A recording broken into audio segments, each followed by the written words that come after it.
पाकिस्तान में एक तारीख रकम की गई, पीआईए बिक गई स्टॉक मार्केट में, लेकिन पीआईए का शेयर क्रैश हो गया है। इस हफ्ते स्टॉक मार्केट अपनी तारीख की बुलंद तरीन सतह 1,72,000 पॉइंट के ऊपर क्लोज हुई है। आगे का ध्यान क्या है? क्या मार्केट सस्टेन कर सकेगी ऊपर के लेवल पर? और पीआईए की प्राइवेटाइजेशन से पाकिस्तान की हुकूमत को, स्टॉक मार्केट को और आरिफ हबीब ग्रुप को क्या फायदे और नुकसान होंगे? इन सारी बातों पर आज तफसील से डिस्कस करेंगे। मेरी वीडियो बहुत अहम है, इसे आखिर तक देखिएगा and don't forget to subscribe my channel.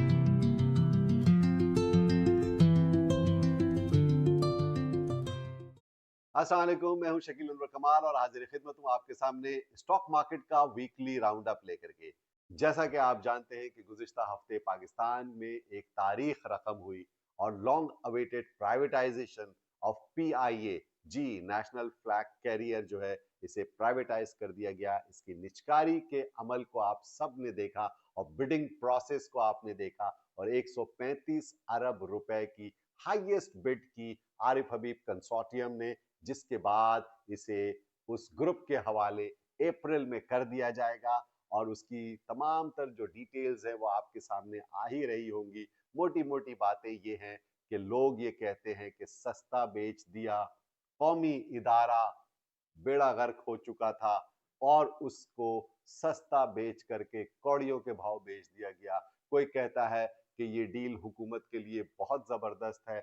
हजार मुंह हजार बातें हैं इस हवाले से, लेकिन मैं आपको कुछ फैक्चुअल पोजीशंस आपके सामने वाज़ेह करना चाहता हूं। पहली बात तो ये याद रखिए कि ये एक ऐसा कौमी इदारा था जिसे कि हम प्राइड समझते थे, जिसे हम पाकिस्तान में एक बहुत ही जबरदस्त इदारा समझा जाता था।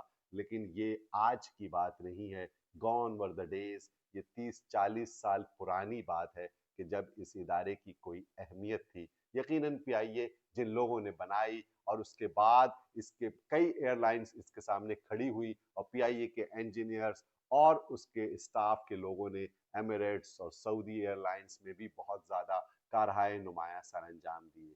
ये सब बातें तो हम कहते हैं, लेकिन हमें ये देखना है कि इस एयरलाइन को, जो कि कौमी इदारा था, इसको गुज़िश्ता 40 सालों के अंदर किस तरह से खराब किया गया। सियासी भर्तियों की वजह से नालायक और नाअहल लोगों ने इस इदारे को तबाह बर्बाद किया और इस इदारे के अंदर ओवरबर्डन था एम्प्लॉइज का और ये इदारा ग्रेजुअली नीचे जाता रहा और सिर्फ 18 जहाज कारामद रह चुके हैं।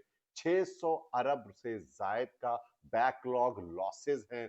30 से 35 अरब सालाना इस पे हुकूमत का खर्च होता है। क्यों?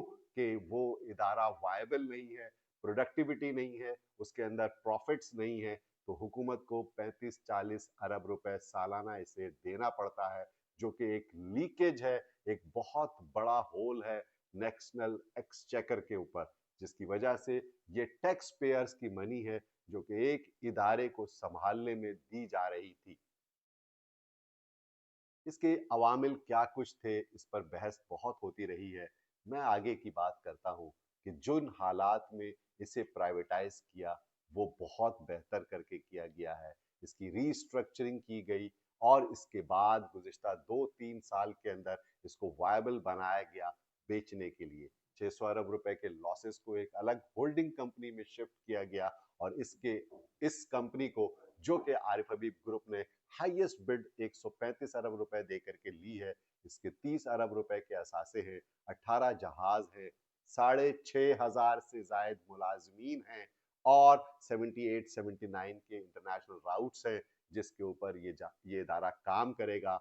मैं ये समझता हूँ कि आरिफ हबीब ग्रुप का शुक्रिया अदा करना चाहिए कि जिन्होंने इसकी इतनी बेहतरीन बोली लेकर के इस कौमी इदारे को अपनी मिल्कियत में लिया और अपनी बेहतरीन प्लानिंग के जरिए, अपनी बेहतरीन विजन के जरिए, अपनी शानदार मैनेजमेंट के जरिए, जो कि उनके इदारों में ऑलरेडी नुमाया है, तो वो, मुझे उम्मीद है कि अब उनका असल टेस्ट तो शुरू होगा, लेकिन ये उम्मीद भी है कि वो इस इदारे को मजीद बेहतरीन बनाएंगे, फाल बनाएंगे और इंटरनेशनल रेपुटेशन, इंटरनेशनल स्टैंडर्ड के मुताबिक इस इदारे को लेके जाएंगे और उनका जो विजन है वो यकीनन आप सब ने सुना होगा कि 64 जहाज वो करने की बातें कर रहे हैं। 125 अरब रुपए की मजीद सरमायाकारी इसमें की जाएगी और पाकिस्तान के लिए यकीनन ये एक इदारा मुनाफा बख्श भी होगा, जो कि नेशनल एक्सचेकर को टैक्स भी देगा और इसके अंदर एम्प्लॉयमेंट की अपॉर्चुनिटीज भी क्रिएट होंगी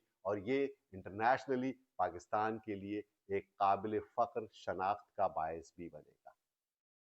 स्टॉक मार्केट में जैसा कि आप जानते हैं कि गुज़िश्ता चंद महीनों से ये प्राइवेटाइजेशन का प्रोसेस चल रहा था और इसके बारे में ड्यू डिलिजेंस हो रही थी, बिडर्स की इंटरेस्ट आ रहे थे और उसके बाद जो शॉर्ट लिस्ट होने के बाद बिडर्स का नाम आया उसमें आरिफ हबीब ग्रुप का नाम था, इसके अलावा लकी ग्रुप का नाम था और इसके अलावा एयर ब्लू का नाम था। ये शॉर्ट लिस्ट होने के बाद फाइनल हुए थे, लेकिन उसमें फौजी फर्टिलाइजर का भी नाम था जो कि लास्ट मोमेंट पे उन्होंने विड्रॉ कर लिया अपने आप को इस रेस से और अब ये फाइनली तय हुआ है कि फौजी फर्टिलाइजर भी इसके अंदर शमूलियत इख्तियार करेगा आरिफ हबीब ग्रुप के साथ और हो सकता है कि जो मजीद 75% के अलावा जो 25% शेयर हैं वो भी ये ग्रुप हासिल कर ले और 100% होल्डिंग इनके पास हो जाएगी और 180 अरब रुपए इसकी कीमत होगी, जिसमें से 55 अरब रुपए गवर्नमेंट को मिलेंगे और बाकी 125 अरब रुपए ये इंफ्रास्ट्रक्चर डेवलपमेंट पे, जहाजों की खरीदारी पर और इस पूरे इदारे की हैयत बदलने में ये इन्वेस्ट करेंगे अगले 4 से 5 सालों के अंदर, जो कि एक बहुत ही इंपॉर्टेंट और काबिल जिक्र बात है। अब गुज़िश्ता चंद महीनों से जब से इसकी एक्टिविटी शुरू हो रही थी तो पीआईए एचसीएलए के शेयर के अंदर भी हमने नुमाया तेजी देखी और 20-22 रुपए से इसके शेयर के अंदर इंप्रूवमेंट होते होते और गुज़िश्ता हफ्ते ये भाव 45-46 तक चला गया था। लेकिन स्टॉक मार्केट में एक बड़ी इंपॉर्टेंट सेइंग है, वो ये कहते हैं कि buy on rumours sell on facts. इसका मतलब ये है कि जब खबरें आ रही थी, कि जब अफवाहें थी, खबरें आ रही थी कि ये प्रोसेस से आगे बढ़ रहा था, लोगों को एक गूनागू कैफियत भी थी कि ये प्राइवेटाइज होगा भी या नहीं होगा, क्योंकि पिछले कई प्रोसेसेस जो हैं वो नाकाम हो चुके हैं। इस दफा भी लोगों को ये डाउट्स थे, इसीलिए मार्केट इसी गूनागू कैफियत में इसके शेयर की प्राइस 45-46 रुपए तक चली गई। लेकिन जब अनाउंस हो गया 23 दिसंबर का कि इसकी बिडिंग प्रोसेस होगी और उसमें कौन कौन सी फाइनल पार्टीज हैं जो कि इन्वॉल्व होंगी, तो यहाँ पर हमने शेयर प्राइस के अंदर कुछ सेलिंग प्रेशर नजर आया और वही जो मैंने कहा था buy on rumours sell on news वाली बात, वहां से सरमायाकारों ने, बड़े इन्वेस्टर्स ने माल बेचना शुरू किया और मार्केट जिस दिन इसकी प्राइवेटाइजेशन हुई उसके नेक्स्ट डे यकीनन जुबिलेंट था, एक्साइटमेंट थी और 41 के ऊपर इसका भाव खुला था। लेकिन ग्रेजुअली 3 दिन के अंदर इसकी प्राइस 41 रुपए से 31 रुपए तक आ चुकी है। और मैंने अपने एक्सक्लूसिव ग्रुप के अंदर 21 दिसंबर को ये अनाउंस किया था कि इसका शेयर नहीं लेना चाहिए, क्योंकि इसकी प्रॉफिटेबिलिटी का अभी पता नहीं है, इसकी बैलेंस शीट अभी बनी नहीं है, ये किस तरह से आगे चलाई जाएगी, इसके अंदर किस तरह से डेवलपमेंट होगी, तो हम उसके बाद ही इसकी शेयर प्राइस की वैल्यूएशन को जस्टिफाई कर सकेंगे। This valuation is not justified, above 41 price is not justified right at this moment. और इसी की वजह से आप देख रहे हैं कि मार्केट तो ऊपर जा रही है लेकिन पीआईए का शेयर क्रैश हो गया। आगे का क्या ध्यान है? पीआईए का कोई ध्यान नहीं है, अभी भी 25-26 रुपए तक शायद इसकी प्राइस आ जाए, वहां पर थोड़ी सी करेक्शन आ सकती है। लेकिन बाजार के अंदर ध्यान तेजी है, मिक्स टू बेटर मार्केट लगती है, क्योंकि दिसंबर से जनवरी के वादे सुलट चुके हैं और अब ये जो रोल ओवर वीक है ये भी खत्म हो गया है और आगे मार्केट थोड़ी सी बेहतर परफॉर्म करेगी। लेकिन पर्टिकुलर स्क्रिप्ट्स हैं जिनके अंदर तेजी होगी, कुछ जगहों पे प्रॉफिट टेकिंग का रुझान भी नजर आएगा और कुछ जगहों पर हमें मार्केट थोड़ी सी स्टेबल नजर आएगी। तो इन तमाम बातों को मद्देनजर रखते हुए आपने स्टॉक मार्केट में काम करना है, जिसमें ग्रोथ स्टोरी नजर आ रही है उसमें काम कीजिए। बहुत सारी ऐसी कंपनीज हैं जो इस वक्त एनसी के अंदर है, डिफॉल्ट काउंटर के अंदर है। उम्मीद की जा रही है कि वो उनके लोन रिस्ट्रक्चर हो रहे हैं, उनकी कंपनी की प्रॉफिटेबिलिटी बेहतर होने के इम्कानात हैं, उनके नुकसानात कम होने के इम्कानात हैं, जिसकी बेसिस पर शायद वो आइंदा आने वाले महीनों में एनसी काउंटर से निकल करके, नॉन कंप्लायंस काउंटर से निकल के रेगुलर काउंटर पे आ जाए तो उनकी प्राइस में एक नुमाया तेजी हो सकती है। इनमें से एक कंपनी है हैस्कॉल पेट्रोलियम, जो कि ऑयल एंड गैस सेक्टर से ताल्लुक रखती है, ऑयल मार्केटिंग कंपनी है। और ये कंपनी बहुत ज्यादा बहरान का शिकार रही है गुज़िश्ता सालों के अंदर, और अब इसके अंदर थोड़ी सी बेहतरी के आसार नजर आ रहे हैं। तो होपफुली इसकी अगर एनसी से निकलने के इम्कानात रोशन हुए तो इसकी शेयर की प्राइसेस में भी हम नुमाया तेजी देख सकते हैं।